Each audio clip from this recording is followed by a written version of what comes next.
Hi, sixth graders. This is Mr. Ott, and today I'm going to be reading another story from Greek mythology. Greek mythology is a story of gods and goddesses and the people they interact with.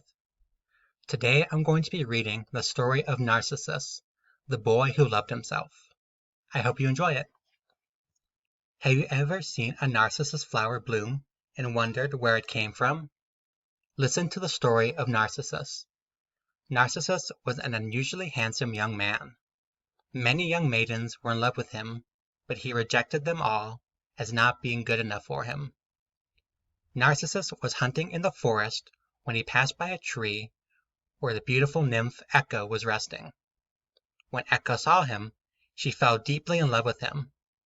At this time, Echo had fallen under the curse of Hera, but she hadn't yet disappeared. Echo worked up the courage to show herself to Narcissus with the hope he would love her back. When she threw her arms around the young man's neck, the vain Narcissus shattered her hopes by screaming, "Get away from me! I could never love you!"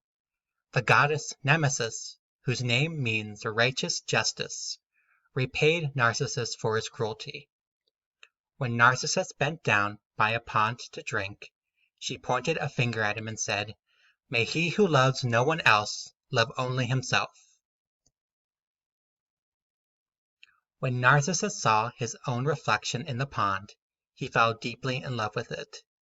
He wanted to touch and hold his reflection, but no matter how hard he tried, he could not do it. Still, he couldn't bear to leave it. He stopped eating and drinking, and finally wasted away until he died.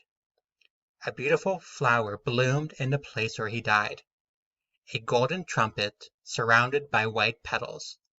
The flower was named Narcissus, after the poor young man who loved only himself.